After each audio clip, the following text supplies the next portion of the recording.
December the 19th, 2020. As we're watching a lot of things, and most of you are watching the same things that I am, there's a lot at stake. I want to point out something in the night sky. It's interesting if you like comets and this type of information.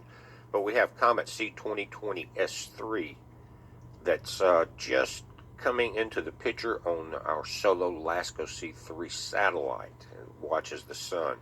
Gives us an Earth-facing perspective. And the Earth is in the blue there. Venus is to the right. Mercury is just under the sun. And Comet C2020 S3 is moving up and to the right. They're calling it Erasmus. And unusual name, but that's what it is. So tonight, the sun's going to be on the opposite side of the planet. So the sun's rising in the east. So tonight, turn to the east with your binoculars, and there's a good chance you'll see this event happening. It's pretty cool. We're going to watch it on the satellite images again. But this particular comet is not one that orbits out to Jupiter, Saturn, and comes back in. It's much further out, like some of the great comets that we've seen that you don't see that much. One with an orbit like that, guys, more than likely you'll never see it again in our lifetime. But again, interesting software. This is what we're looking at now. In the east, the comet is not visible because the sun's there. Mercury is under the sun. We're going to look at it again on satellite images. In the direction of the comet is up with the red arrow. The tail is blowing back because of the solar winds. If we ever get the close images of some of these comets, you'll see actually one or two, sometimes three tails. You got your main debris tail, then you have the ion tail that indicates the direction of the solar wind speed. So it always points forward towards the sun itself. So you can trace it that way. But here's Mercury.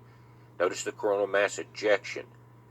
Our universe is electric. There comes Erasmus up. Notice your timestamp, today's date. Going back to the 15th, we'll watch it through again.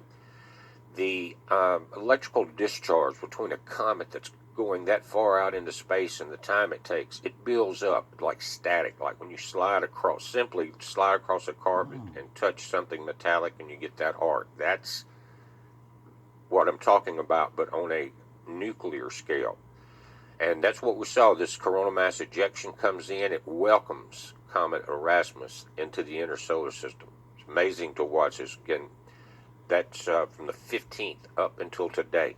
Now, guys, I want to say this. There's important things that are going on in the nation's capital. And there's moves that are being made now that may be some major steps and some eye-opening things. You have one article over on Gateway Pundit that I think is important. Maybe you want to check that out. But it may be leading right up to major changes. But guys, we're watching it. You watch it. It's a heads up. Be safe.